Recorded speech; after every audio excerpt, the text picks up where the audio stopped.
Welcome to the Security by Default podcast. I'm Joseph Carson, host of the show.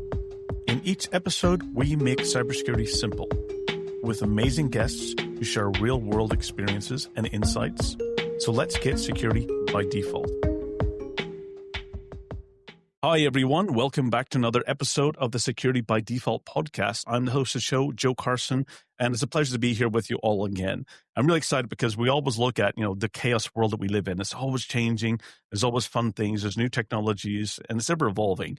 And sometimes in the security world, we live in a bit of chaos, and I try to sometimes bring clarity to that chaos so you can actually see, the light and see what great things we're doing in the industry, and to really make it a positive experience, because that's what we're really here to do, is make the world a safer place. And I'm really excited about having another guest for you this week. I've got Michael joining me. So Michael, maybe you can give the audience a little bit of a background about yourself, how you got into the industry, maybe some interesting things about yourself, and a bit about what you do as well. Absolutely. Thank you, Joseph. It's a pleasure to be on the show with you today, and really excited to chat about such an interesting topic. Michael Waite here.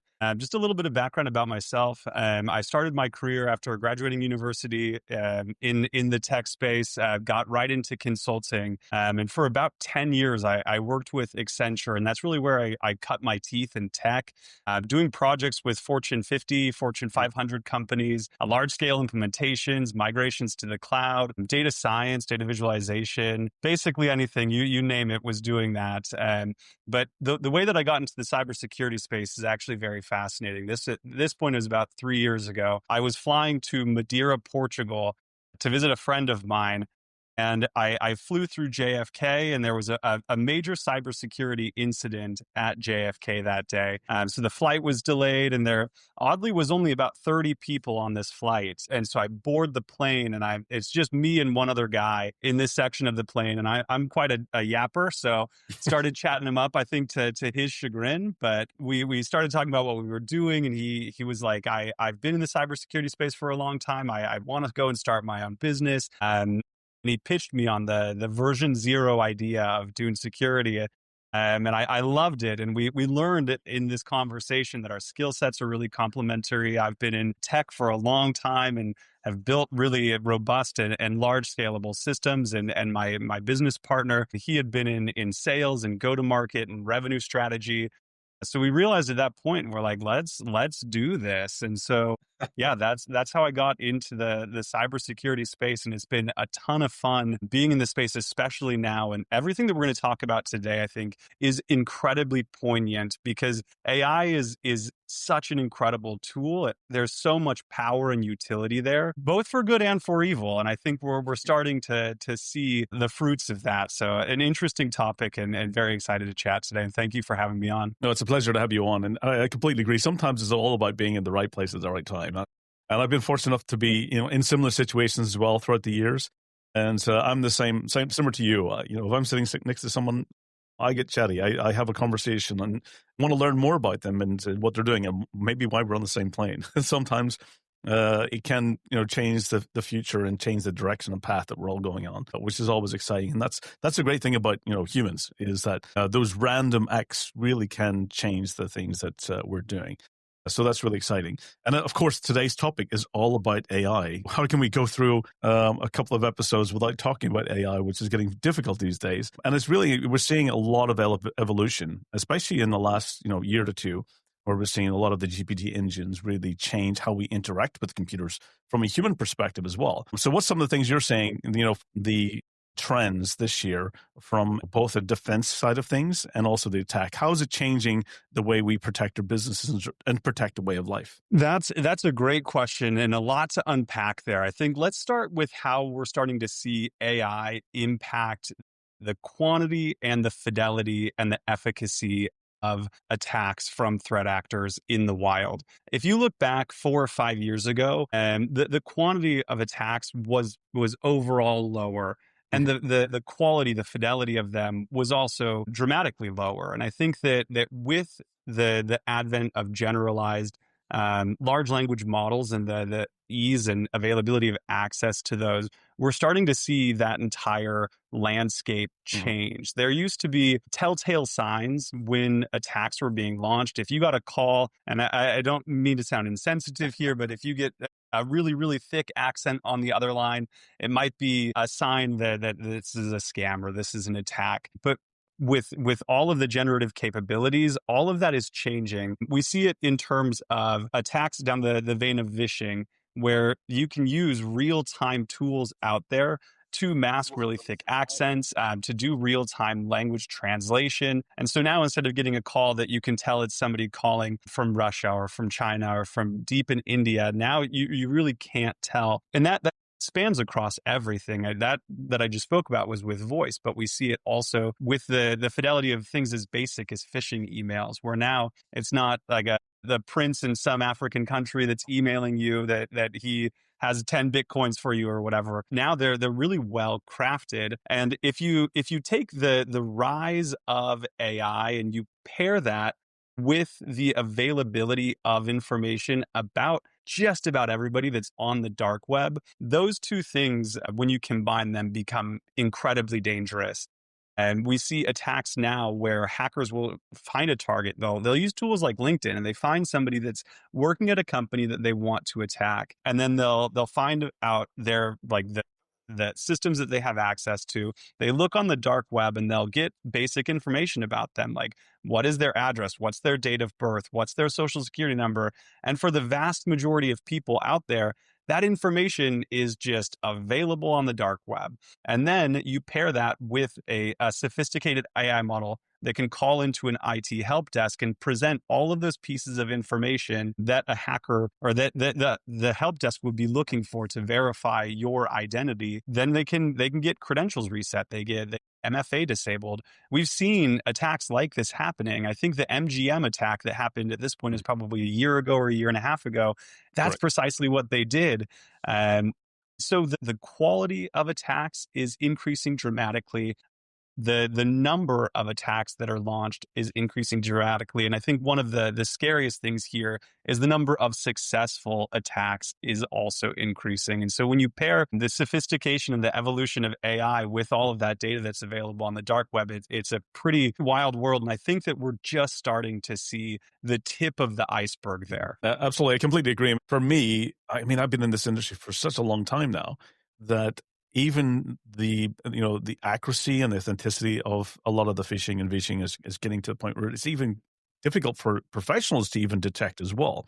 I'm based in Estonia, and I can kind of confirm, with the Estonian language, it was always a protection for the society here because it was a complex language. It was very difficult for attackers to, automate the translation. So you always were able to find errors and mistakes in the phishing campaigns. And now with, GPT engines, that translation is done in real time and it's perfect. Even to the point where I think, attackers are now realizing that perfection is not like a human. So they're adding little bits of imperfect perfection into their algorithms to make it like, let's make a few mistakes so it really does look like a human. So it's really getting to the point where, these types of campaigns and scams are getting to being perfect. Yeah. It's not just about the written text, to your point, it's about voice. It's even video. We've seen scams where they're able to real-time impersonate video that, it might look like executives or their colleagues in the background. And to your point, it's about getting new credentials or credentials reset, but it's also about onboarding devices as well and getting the ability to access that more information that can then be used for lateral moves or can be used for business email compromise or invoice fraud. And we're seeing these accelerate at a really, really alarming rate. What things, since it's to a point where now we're relying heavily on technology, what things are you seeing, to help us be able to identify what's the best practices to be able to determine some of these things, that to be able to, what the old traditional things of doing cybersecurity awareness training is not really efficient today because all the things we've been taught to detect is no longer there. What things can we do in order to really reduce these types of threats? God, Joseph, that is the question of the hour, isn't it? It's a really good question, too. I think when I look at the way that we can protect ourselves, I would say it comes down to three things: people, process, and technology. Every single one of those is essential. We work really closely with a lot of large enterprises, and this is top of mind for them. And I think that importantly, you need to focus a lot on technology and making sure that all elements of your IT infrastructure and your security stack are really robust. And then making sure that you have process in place within your organization that people know of, and it's simple enough that they can follow it. And then the last, and I would say the stickiest part of this is the people aspect of it, because humans are infallible. We can make tech that's incredibly robust, but people are people, and they're always going to take actions, either intentionally or accidentally, that can introduce a lot of risk to the organization. And so I think that making sure people are trained on the attacks that are happening today. And the challenge is that when you look at how the market typically solves for that, Mhm. it's with like legacy security awareness training. And if you've worked in corporate America or a large company somewhere, you know these things. You do it once a year, it's 30 minutes, it's really generalized, and it's basically like, don't click on things. And that's the TLDR of the training. I think that we need a paradigm shift in the space to really holistically understand the risk that an individual brings to an organization, understanding the implicit risk of the role that they're in.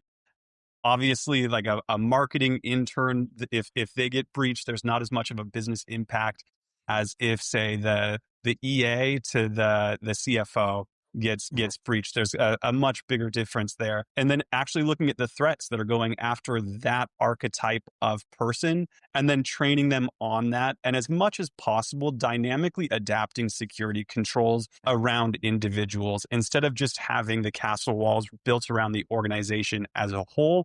I think it's very important to have them dynamically put around individuals to help to protect the individuals that introduce the most risk to an organization. So when you look at those three things together, the marriage of people, process, and technology, I think that is really the best way that we can protect ourselves from this. And also, I think it's important that we look at threat intelligence when we understand what are the bleeding edges of attack. Because one thing that we've noticed within our company and the customers that we work with is there's a shift happening. I think when you look back 5 to 7 years ago, email phishing was the main vector of attack that hackers would try to get into large enterprises with. And for a time, that was tremendously effective. But when we look at the space around email, I mean, you look at Abnormal Security, they're one of the new players in the SEG market.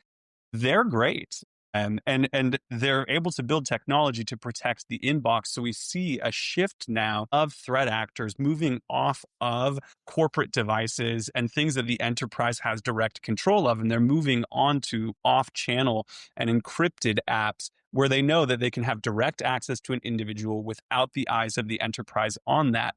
And so now they're finding people's WhatsApps, their Telegram, their Signal, their Viber account, whatever it is, and they're reaching out to people there. And especially for BPO companies or people with employees in low-cost delivery centers, threat actors have a lot of success going after them and offering a small bribe for customer information. So I think that really being honest with ourselves and looking at where are attacks happening today and how do we protect ourselves from today's attacks and not yesterday's attacks. Absolutely. It kind of reminds me of some of the projects I've worked on over the years. I remember a while back working with a large transportation organization, and they had a cybersecurity awareness training. And it was really static. It was, we were looking at it from a very much a technology perspective and not from a human side of things. And it was very much that everyone had to do the same awareness training. It wasn't personalized in any way whatsoever. And we realized very quickly that after about 6 months of doing this project, we were failing, and we knew we were failing because we got so much friction with the employees that we were delivering it to. They hated it. We were causing them, preventing them from doing their real job. This was a hurdle that we were putting in the way. And ultimately, when we kind of took all of the data that we had, we realized we had to do something differently. And what we ended up doing was we stack ranked what we could stack rank, because in some countries you're not allowed to stack rank employees against each other. But where we could do it, we were able to see that, let's do it from a risk-based approach. Rather than targeting, some people in the organization didn't have computers. Why would we give them cybersecurity awareness training if they weren't operating technology at all? So it kind of you're doing a lot of waste as well. So we did it from a risk-based approach. And then I remember we were challenged because we were trying to figure out how to communicate. And I remember it was a day where, fortunately enough, we were sitting in this really nice conferencing room, and we're all standing at the whiteboard going, what do we do? What do we do? And there was a lot of noise and racket from one of the rooms down the corner. And we were like, what's all this noise? Can someone go tell them to be quiet? And this one person went out, he came back and said, well, today is actually bring your kids to work day. And it was actually a bunch of kids in the next room that were making a racket. So we thought, that's interesting. He said, a little bit like children. Let's have a conversation with them. And, so we brought them into the room. We got permission, can we ask them some questions about technology and stuff? And it was really enlightening because they were very direct and very honest, and they thought outside the box. They didn't have the kind of like curses that we would typically have, because you get so ingrained in things that you think there's no other way. And ultimately, I remember, the kids said, "Oh, why don't you do it as a comic book?" Because, people love comics. Well, it's easier for them to understand from images than it is text. And we're like, oh my goodness. So we end up doing our IT policy as a comic book. And then somebody else put their hand up and said, "Oh, why don't you put it in the bathrooms? Because everyone needs to go to the bathroom at least once a day." We're like, oh, that's interesting. So really intriguing, because I think what we're seeing is this evolution of awareness training to deal with all of these latest types of threats. And to your point, one of the biggest things that came out of that project, and I think this was one of the most fascinating things, was as we went through it, and that moment with having the kids in the room, what we end up realizing that cybersecurity doesn't start in the office, in the corporate walls, and it doesn't start with the employees. It actually starts with their social sphere and their family, the people around them. And that was one of the things, is when we actually had that message, the executives of the company said, what we're going to do is we're now going to extend cybersecurity to the entire employee's family. We're going to move security out. We're going to democratize it. We're going to make it available and push the security perimeter beyond just the office walls and the office computers to their employees' home computers and home devices. Because to your point, is most of the attackers' way in is not through the company devices, it's through your personal devices that are your company devices that you're accessing personal content with. There's so many messaging apps out there that everyone has to be part of a group, has to be staying connected. And if you're just monitoring corporate email, you're probably missing majority of the threats that's out there. And even recently, this past week in Estonia, we also had major threats that went to schools through a lot of the messaging apps as well. So it means really we have to start understanding about how the new attackers are thinking. What's their new ways of gaining initial access, or to compromising, or to getting employees to do things that they shouldn't do. And really, it does mean that we really have to start thinking about personalizing security, because not all employees are equal. As I mentioned, not all employees are using even technology in the companies. We have to start thinking about, how do we make sure that this employee has access to certain types of data? They have certain roles. They have certain social connections within the company. What's the right size awareness training for that person, individual? And I think this is really where we start thinking about is, the people, technology, and process is about how do we understand the data better ourselves and make sure that we personalize the training so that the employee gets the right amount of training, and also more specific to the role that they're doing. So any thoughts around some of those examples or ideas?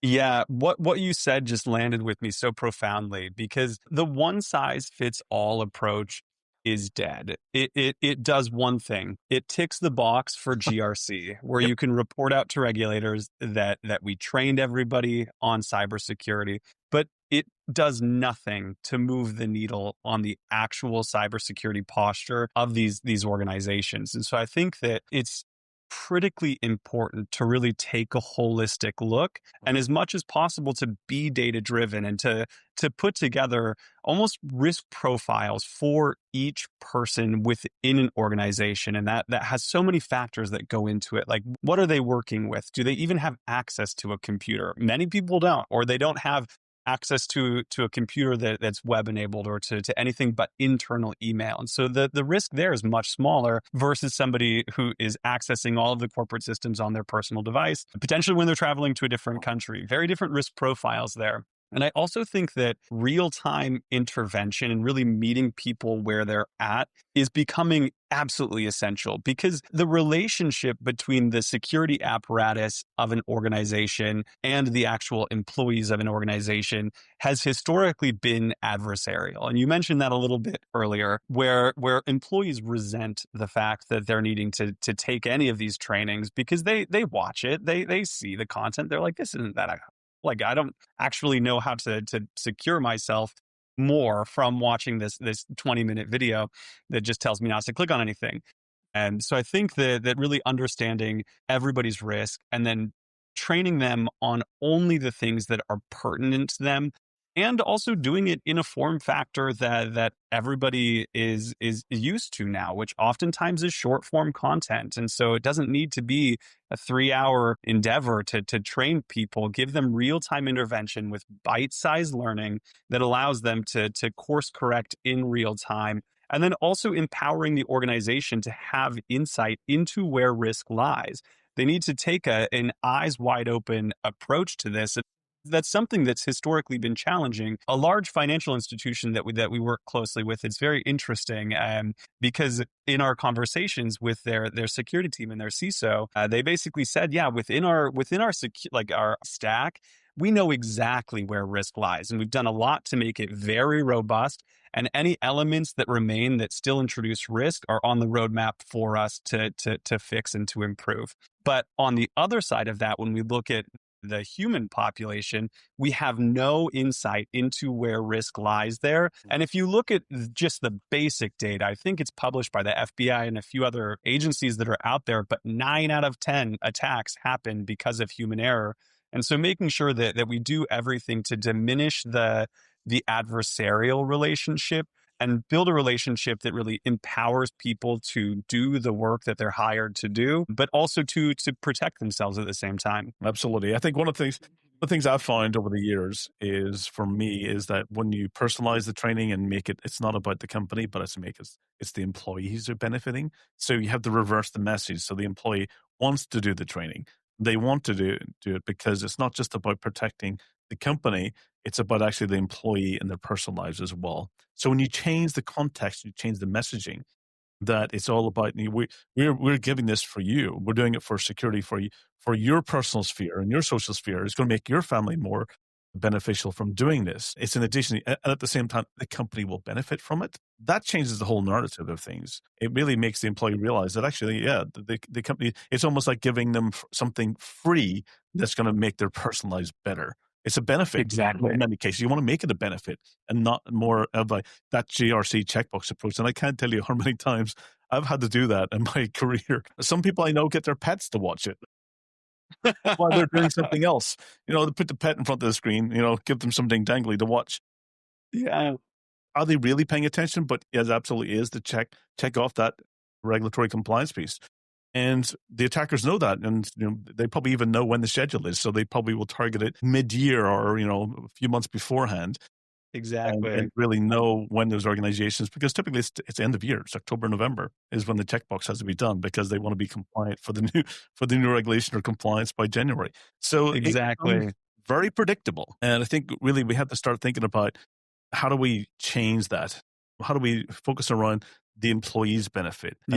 Something that they want to do. I think you're spot on with that. And you brought up something that I just want to touch on as well. In terms of making the relationship non-adversarial, one of our learnings as we've built the company, it was a very distinctive moment. We were building out a phishing capability because we want to be able to replicate all of the types of attacks that hackers are doing. It's not just email anymore. It's deep fakes, it's phishing, it's off-channel encrypted apps. We replicate all of those attacks. And as we were building out our phishing capability, part of that was doing voice cloning. And so we spun up some GPUs. We put on all the models that we needed to. And I remember it was me and the engineers were sitting there, and we have a salesperson on the team named Kayla, and she's a delight and one of our funniest employees. And so we got about 10 seconds of her voice off of a recorded sales call. And then the devs made a clone of it, and we were making it just say like silly, ridiculous things. And there was a fervor among the engineers as we did this. It was like we were laughing so hard and just having a great time. And it was one of these moments of an unlock of like, we're having a great time with this and we're learning a ton from this. Why do we not give this to end users when they're learning about phishing instead of just taking a 2-minute training on it? Why don't we give them the ability to like record 10 seconds of their voice? We'll put that into our model. We'll make a clone of it, and then we'll let them have this experience of hearing things in their voice or typing something in and having it say it. And we've noticed huge upticks in engagement with that because then it's a fun thing. And there's an organic kind of like spread of this throughout organizations. We see it where one person does it, they share it to their friend, then that person goes and plays in the vishing playground is what we call it. But yeah, it's like let's not just train people with kind of old school long form content. Let's let this be more of a workshop where they can learn about it.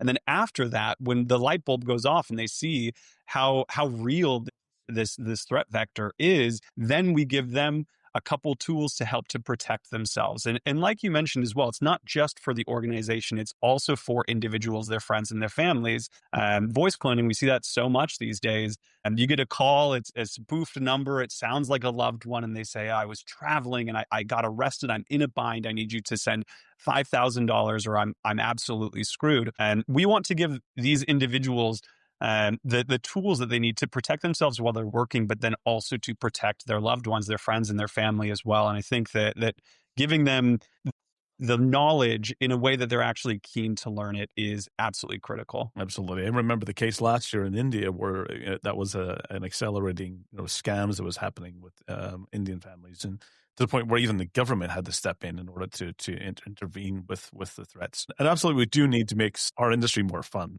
We need to make it more entertaining because it is very much a scary industry, and we live in a scary world from a lot of what we see from the threat side, and we do need to make it entertaining. It always reminds me back. I've done a number of phishing campaigns over the years, and I'm a perfectionist. I always try to do it perfect.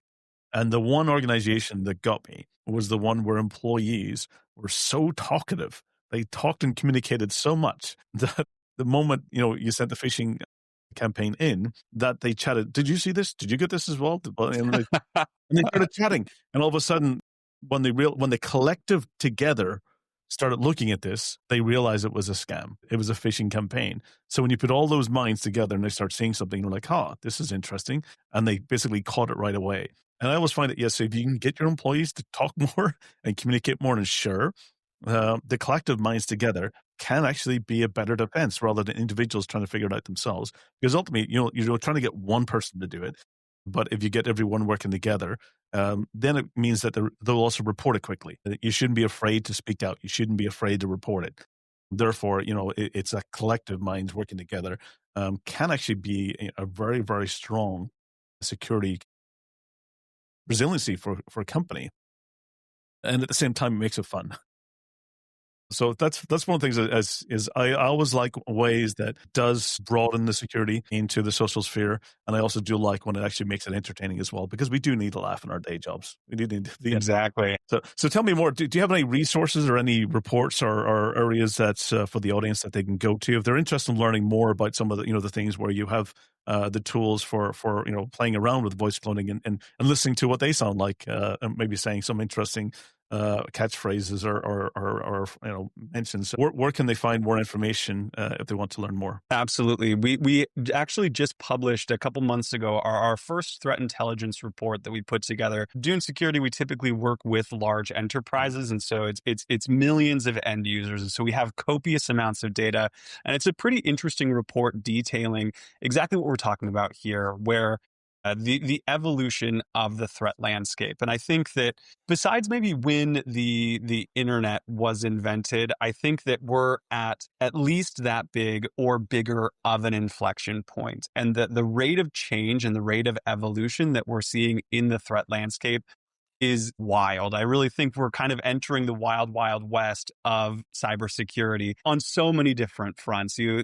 like on the people side and on the threat actor side, but then also even with the technology we're building with like MCP servers and new ways for tech to talk to other tech and the security implications that has. And so we do have a threat intel report that's very interesting. It's on Dune.security, and I can provide a link for you to share out to your audience as well. Absolutely. I'll make sure that in the show notes, I'll put a link so it's easy for them to access and follow up later. It just reminds me is that, as I'm finding is a lot of this innovation is changing how we communicate with the devices. The old times of, using a mouse and keyboard, I think we're getting close to that no longer being even something we'll interact with the computers with. And it's going to be basically our mind directly connected, or our voice, or other kind of gestures and motions. I was laughing the other day. I was actually in my shed trying to measure something, and I said, "Hey Siri," and about 10 devices went, what do you want? What do you want? I only want one of you.